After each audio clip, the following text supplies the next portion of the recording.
So, I'm going to tell you a little bit about entrepreneurship. So, an example of entrepreneurship is me trying to plan for and get our team to go on international travel.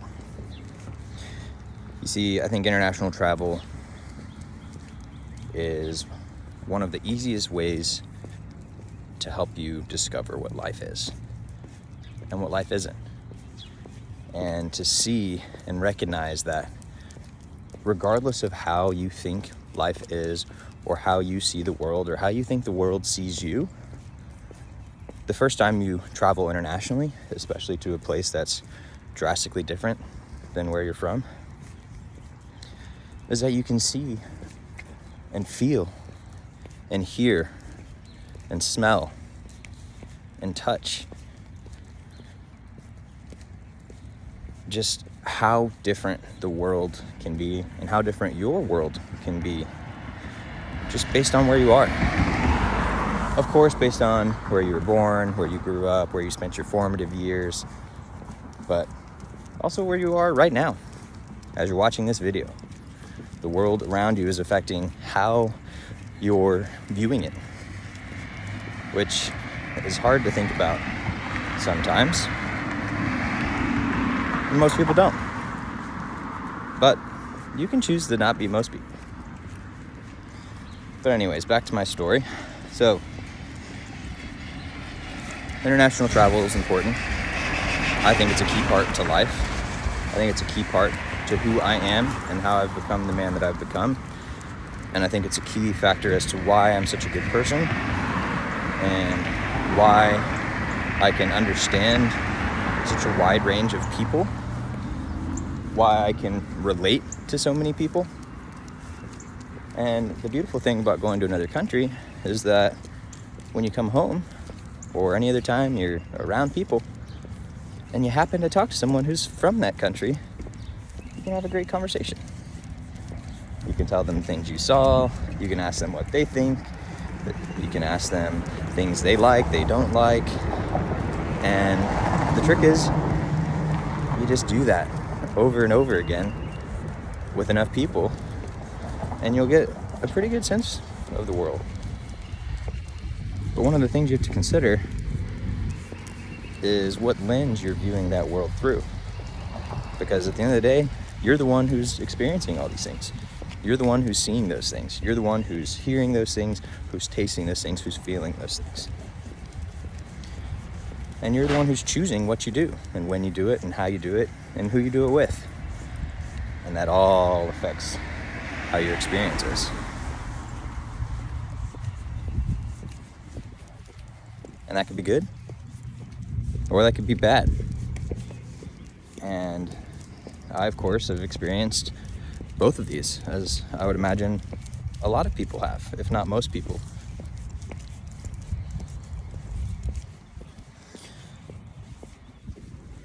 Now, the problem with these stories and talking with me in general is that it's very easy to go off on side tangents and rabbit holes, which are fancy ways of saying getting off topic. But a lot of times it's connected in some way. And a lot of times we'll end up making it back to the original point, and sometimes we lose it. But that's okay too, because that's how everyone works and how everyone talks. You know, maybe not as dramatic as I do, but that's because I have quite the wide variety of inputs into my head. And so therefore, and I've spent my entire life teaching my brain to work faster and better and relate to more things and more people. So it jumps around and it moves a lot faster than a lot of people's. And that's okay. It comes with its challenges, that's for sure. My ADHD people out there, what's up? So, back to my story. International travel with the team. So, even before I made my first hire, which was my best friend, Kenny, and on Valentine's Day of 2022, that was his first day, But I think it started before I hired him, but perhaps it was after. But regardless, I started talking with Kenny, and I was like, hey man, you need to get your passport, because we're going to be doing international travel, and I'm telling you right now, I'm going to go without you, and I'm not going to feel bad about it if you don't have your passport in time. And so I told him that, told him about why I thought it was important, told him it's not just for work, but it's also for personal stuff. And then I sat there and watched him not do it for a while. I don't remember if it was weeks or months, but it was definitely at least weeks. And I don't know if I was the one to remind him, or if it was just himself and his own reminders, or his wife, or what. But let's just say there were multiple reminders, multiple attempts to complete and finish the task, between getting the right photo done, setting it up in the right way, submitting the correct forms, potentially mailing something in. Oh, maybe there's some difficulty that comes up because of a birth certificate issue, or a name change, or, something from your parents not having good records, whatever it may be. There are plenty of things that can slow down your passport application process. So anyways, told Kenny, asked him to do that.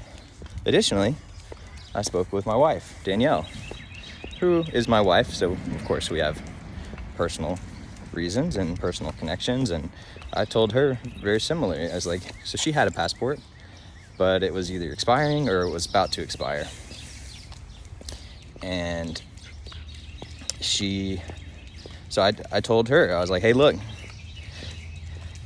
you go get this passport changed. It's gonna expire.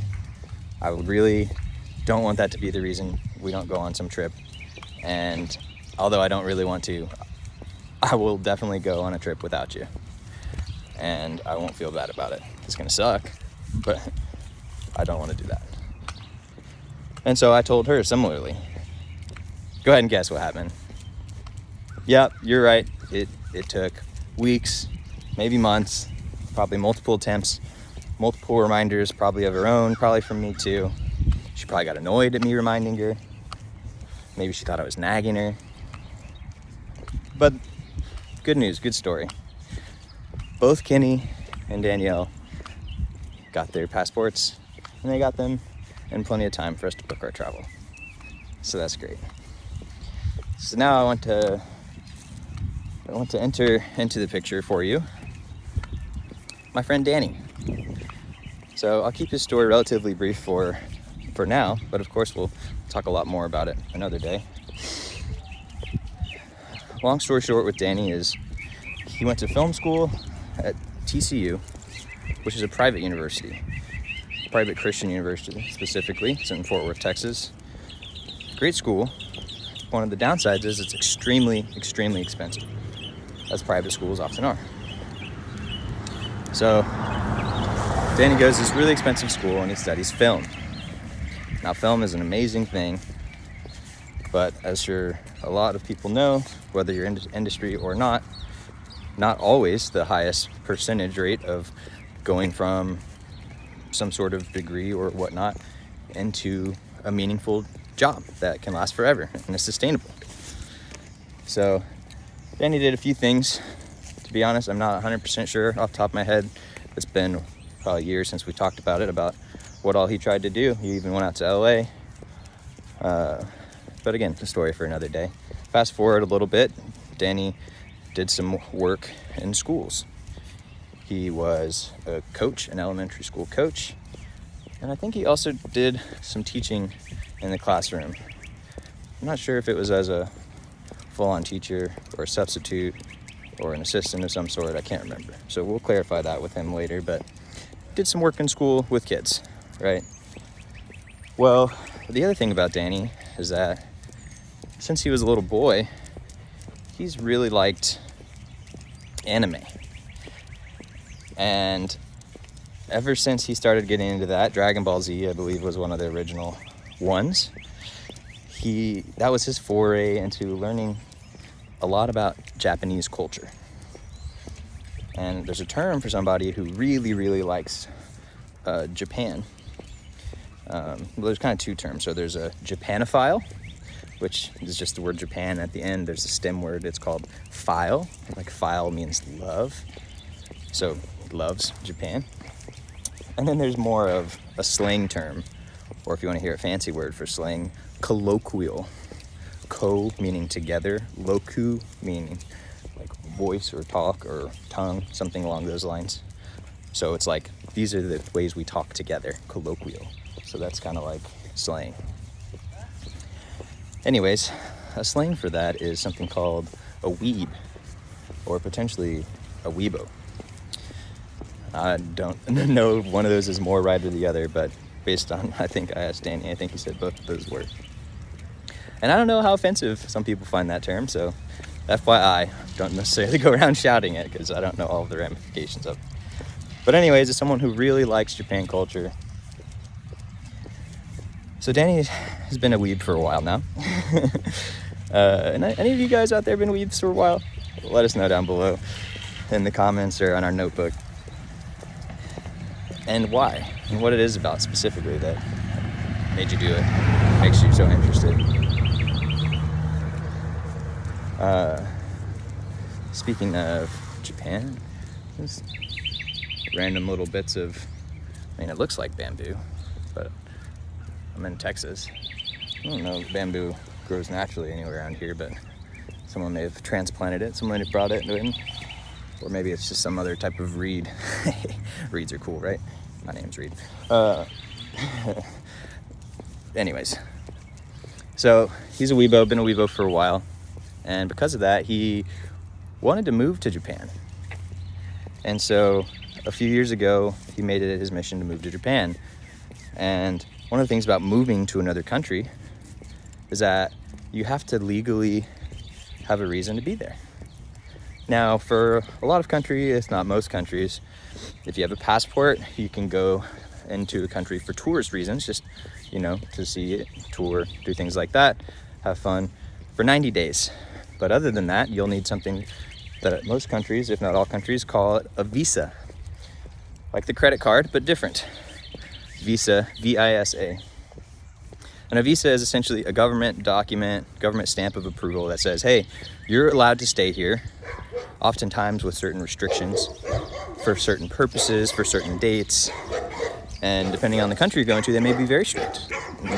And say you go somewhere like North Korea, for example, you may have to have, say hi. You may have to have a government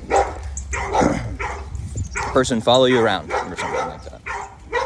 But anyways, one of the easiest ways to get a visa is often through work. If you find a job that needs your skills, and oftentimes they need to be skills that they couldn't easily procure from their own country because it has to be in the country's best interest, right? And so then you file some forms, you get this visa, but a lot of times you have to have what's called a sponsor. And the sponsor is oftentimes a business, potentially it could be an organization. And there are other ways in various countries to get in, and sometimes it's just you need to have an individual who is a citizen of that country vouch for you. And they may have to make some sort of promise or guarantee. There may be some sort of money involved. Won't get into all the details of that, especially because I don't know all the details of that. Although I know a little bit because I live in Texas, and if you know anything about, you know, Texas and Mexico, they're kind of close, and I don't know, walls or something ringing a bell. So anyways, here we are again, nice little tangent. Danny's trying to get to Japan, needs to get a visa. So one of the easiest ways to get a visa, hold on, I'm hot.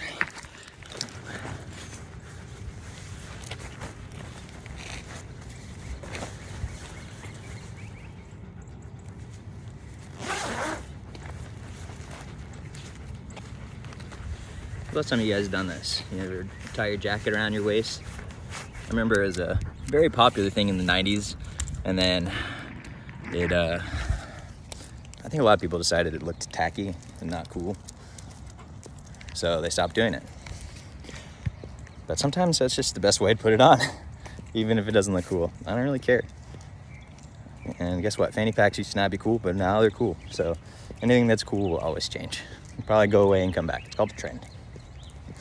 Anyways, Sky Lincoln.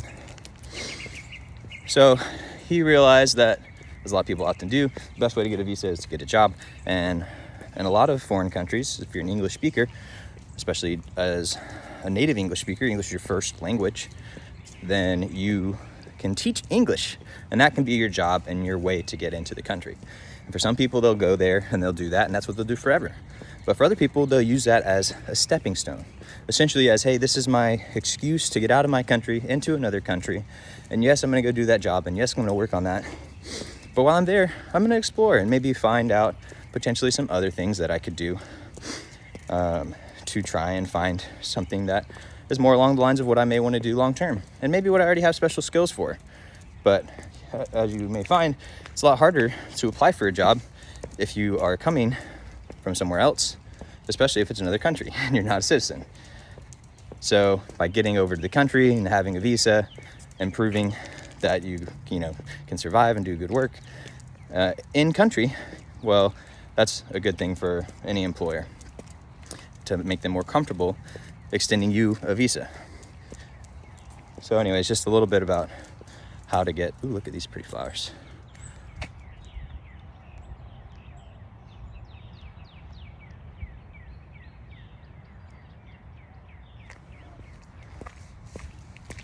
About how to get into another country, America. So he was trying to get a job teaching English to people in Japan.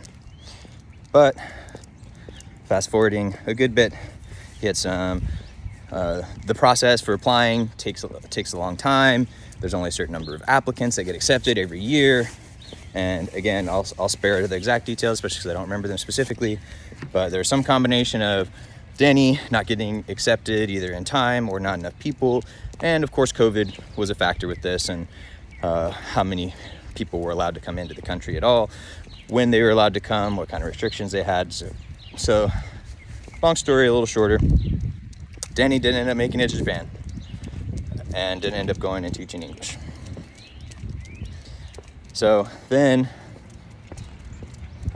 he's like, okay, well, that avenue is not going to work. Danny has a bit of an entrepreneurial spirit inside of him. And he says, okay, well, that way didn't work. So what's another way that I can get there? What's the next thing I'm going to do? So then, I don't know what all ideas he got in his head, but one of the ones that stuck was, you know what? I'm going to join the U.S. military. People go and get stationed outside of the country all the time. And as a 31, 32-year-old man in best shape of his life, the dude's yoked. And he has a degree. So these are all things that make him a prime candidate to not only join the military, but become an officer. Oftentimes, if you have a degree in the U.S., you join the military, you do it for a year, give or take, and now it starts raining. So we start walking faster. And put our jacket back on, hold on.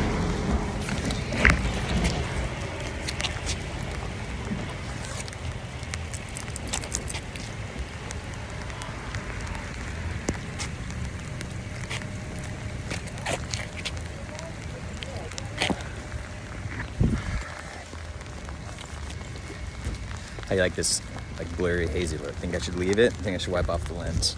Look how dreamy Lincoln is.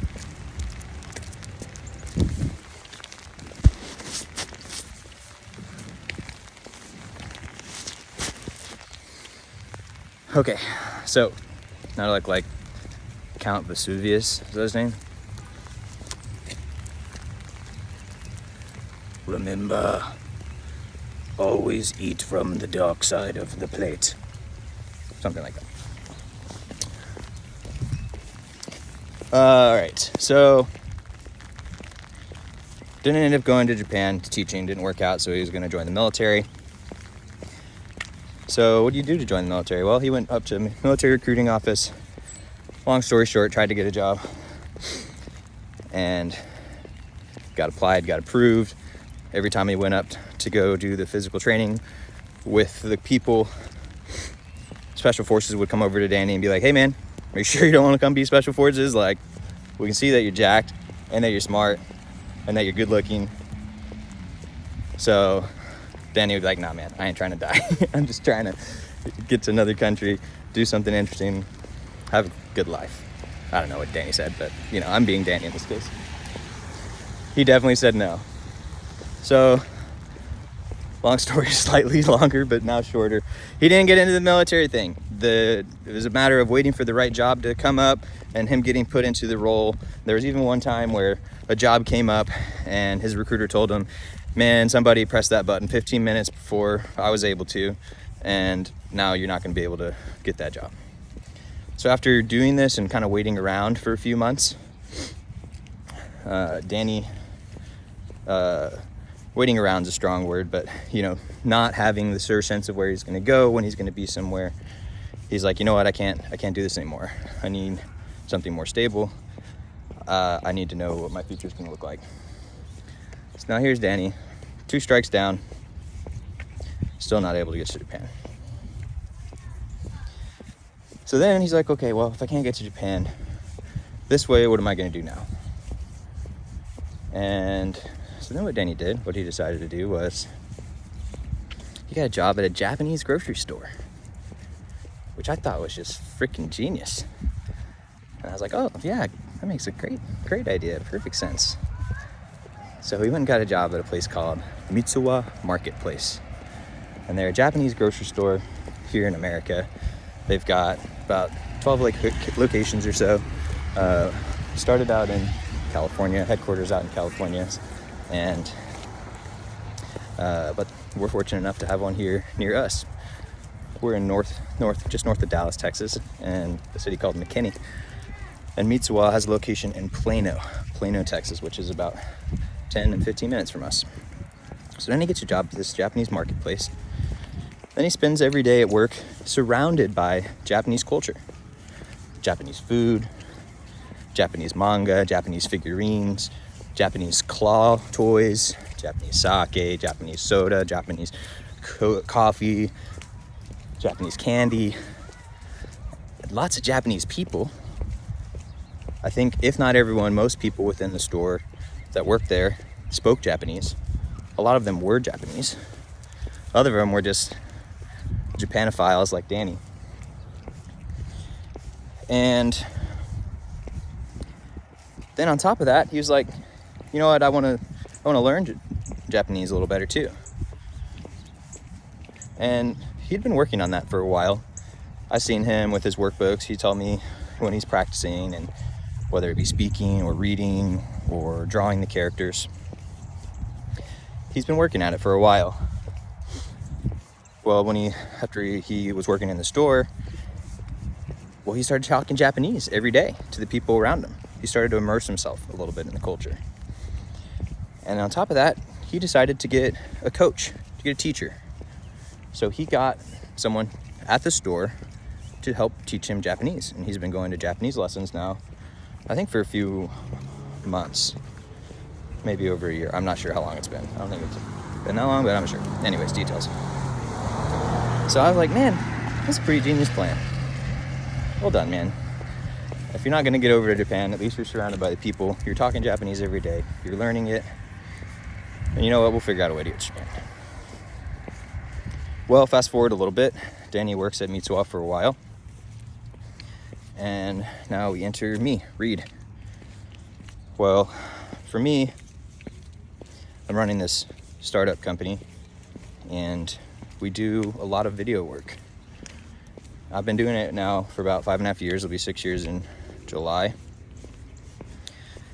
And over the years, I honestly don't remember the first time. I'll have to ask him. Danny has helped me out with various things. Video editing. I don't remember if he did any filming or not early on, but he definitely did some video editing. I remember because we use a software called Trello, which I'll tell you more about some other time, but a fun little tidbit for you. Trello, it does a lot of other things, but one of the core things that it's made of, and the thing that probably made it as famous and as successful as it is something called a Kanban board. So guess what? Here's a nice little rabbit hole for you. Kanban is a Japanese thing, which is also kind of funny. A nice little pleasant coincidence. And Kanban is a methodology of doing tasks. At its simplest form, I want you to picture a wall. And you're going to divide that wall into 3 sections. So you just draw 2 lines, ends up with 3 sections. 1, 2, 3. And on the left side, you're just going to put to do. These are all the things I need to do. And I'm going to take a sticky note and put it on the left side. And in the middle, it's going to say in progress. So these are things I'm currently working on. And on the right-hand side is done. And that's where, so then the whole process is you start off, you put the thing as a sticky note and the to do, list out all the things you need to do. And then as you work on them, you grab that sticky note off the leftmost section, you put it in the middle. Now you're working on it. Work on it. And then when you're no longer working on it and you're finished, you take it up and you put it on done. And there you go. Project management, task management. That's what's called a Kanban system. And of course, it can get a lot more complicated than that, a lot more evolved. But Trello, what they did was they made a digital version of this. And they made a user interface that was easy to use. It was nice to look at. It was easy to share. It was integrated with other tools. And all those things allowed it to be more than just that simple sticky note system. And that's both a good thing and a bad thing. Very easy to get caught up in all the extra complications and integrations and all that kind of stuff. And sometimes it's best to go back to just that simple to-do list. So remember that as you start trying to figure out how to get yourself to do things. So anyways, popping back up to the story. Danny had done a little bit of work for me over the years, but I'm going to say not that much. We'll let Danny decide and tell me, because I'm sure I've forgotten a lot of the things Danny has done. But Danny and I see, ever since I moved back to McKinney a few years ago, we hang out somewhat regularly. And we play disc golf together, we play video games together, and generally do other things just to hang out. And I've been talking with him about his life situation, all the stuff going on, bouncing ideas, supporting him, all those types of things.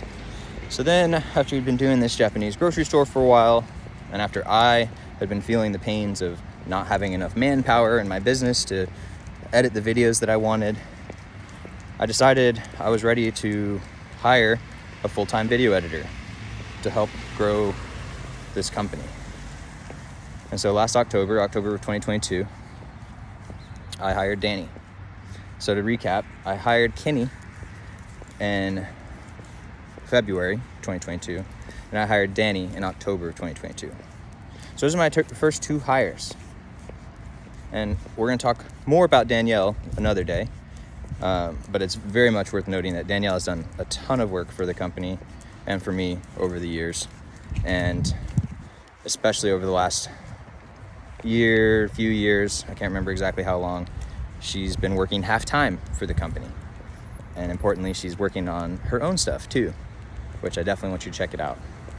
Look up Danielle, or you can go to daniellemgarcia.com to figure out all the things that Danielle's doing and who she is. Find her Instagram, her websites, all of her blogs from the past, her videos, all that kind of stuff. Anyways, so that's the team, that's the squad, the 4 of us. And so with Danny, as he was doing all this Japan stuff, I don't remember if he did it naturally on his own because of the process or why, but regardless, Danny got a passport. Of course, as he started to work with me, I definitely made sure to ask at some point, like, hey man, we're gonna go on international travel. I'd love for you to go. If you don't already have a passport, you should get one. And so Danny got one. So great. So now here we are, the 4 of us. We're all together. We've all got our passports. So then it's like, okay, what I told Danny when I hired him, I was like, all right, Danny, what I'm going to do is I'm going to make your current situation better. And, however I can. But at the very least, I'm going to help give you flexible hours allow you to work remotely, allow you to work when you want, take time off when you want. One of the downsides of working retail, which is a fancy way of saying like a store, in this case a grocery store, is that you don't have regular hours. And sometimes you got to work into the nights, sometimes you got to work weekends, sometimes you got to work holidays, which of course naturally are a lot of times when the general population wants to do fun things. And for Danny, one of those things was going to the gym. And so Danny was not going to the gym as regularly as he would like, which for him is a big deal, because I don't know if you heard me mention, but the dude's yoked. And how do you think he does that? Well, he's yoked because he goes to the gym pretty much twice a day. And he has a very strong community at the gym of friends that not only are they there for him, but I know Danny is a huge light for those guys as well, and brightening their days and being goofy and just generally being a great part of the community over there. So between that and also the fact that Danny struggled with sleep, getting good sleep for a very long time, some parts of his life weren't as good of quality, despite the fact that he had made the best of his Japan situation, given everything he had going on. And so I approached Danny and I told him, I was like, hey Danny, I want to make your life better in these ways, and then also I want to pay you more than you're currently getting paid. I'm not going to be able to pay you as much as you deserve right now, but I'll pay you more than you're getting paid right now, and I'll help you in all these other ways. And also, very importantly, I want to get you to Japan. And so I told Danny that.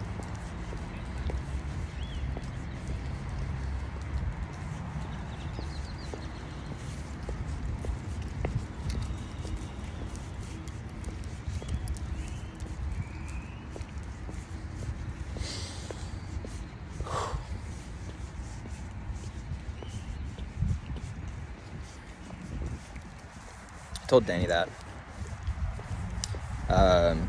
It definitely had to have been October, because that's when I hired him, if not earlier. So fast forward, here we are today, March, well, I'm trying to swipe to see what day it is, but let's just say it's like March 3rd. Today is Thursday, whatever that day that is, in 2022.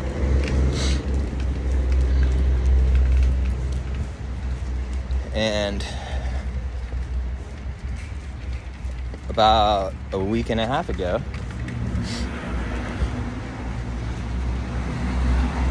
well,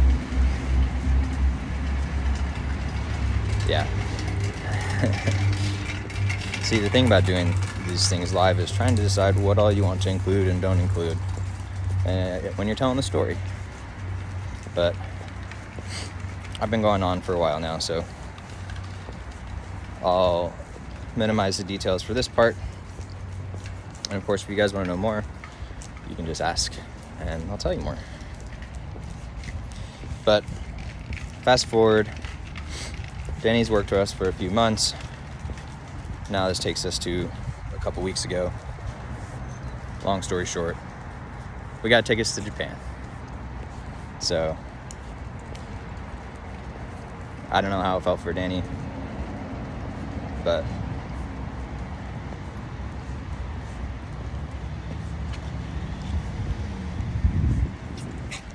I know how it felt for me.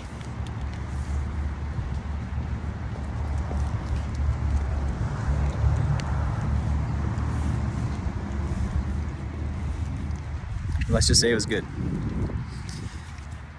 But it wasn't just good, it was a joy.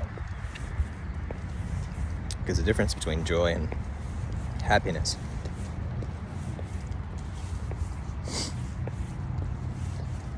is that joy you gotta work for. I had to work a lot. Had to work a lot to get to where I am. To get to the position I'm in.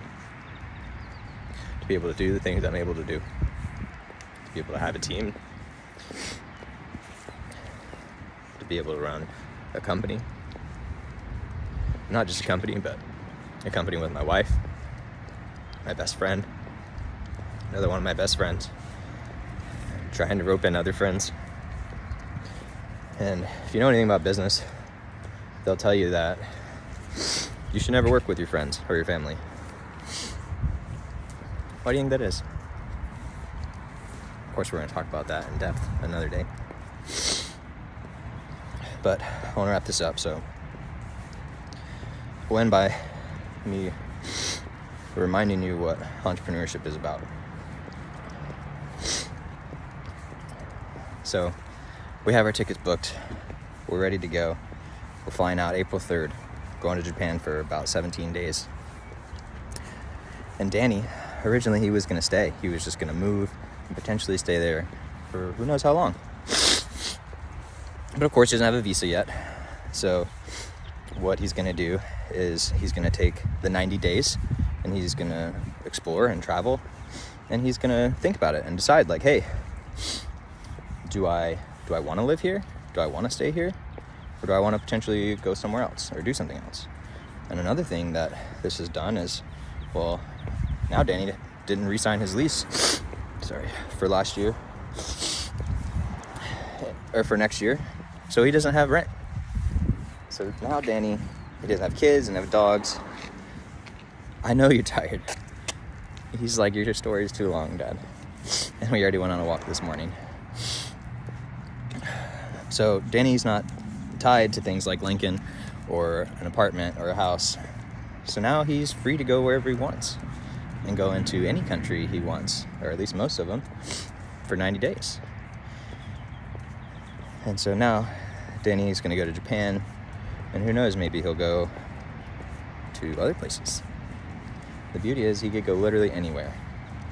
And the nice thing about getting over there this way is Danny gets to work remotely for me. And Danny can do that from wherever he wants in the world. And in fact, in a lot of ways, he becomes even more valuable to me because he's in other cool places of the world. And it's very possible that we're going to do a lot of really cool things together. And we'll be working together for a very long time. It's also very possible that Danny will quit, or that I will fire Danny. And both of those things are fine too. Because if nothing else, I know that I help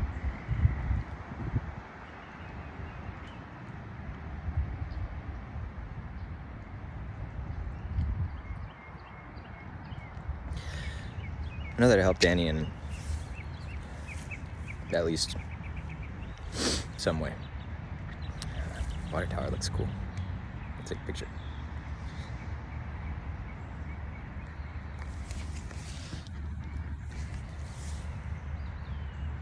Why aren't you taking?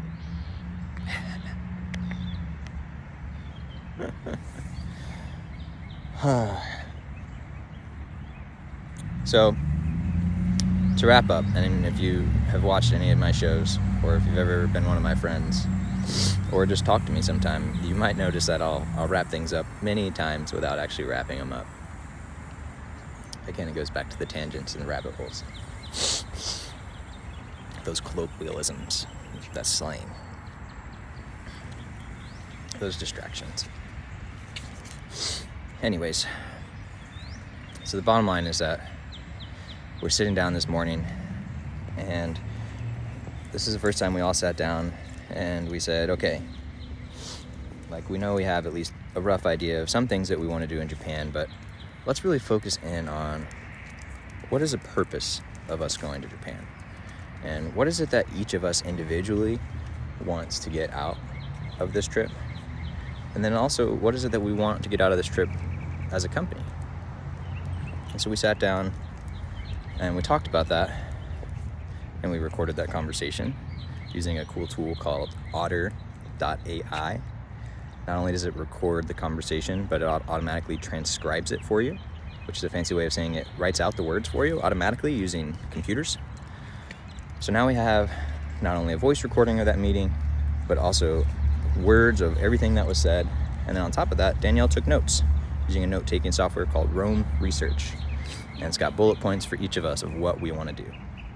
So now what we're going to do is we're going to turn those things into an actionable plan of what we want to do and scheduling our itinerary, which is a fancy way of saying our plan, for our trip to Japan, to make sure that we can do what we want, but also make sure we don't push ourselves too hard, because that's one of the struggles with travel. Going just hard enough to where you're not exhausted and you can't enjoy the trip. And one of the purposes for us is also to relax and celebrate, so we want to make sure to include those as part of our trip. Well, as we're sitting there during the meeting, one of the things Danny mentions, he says,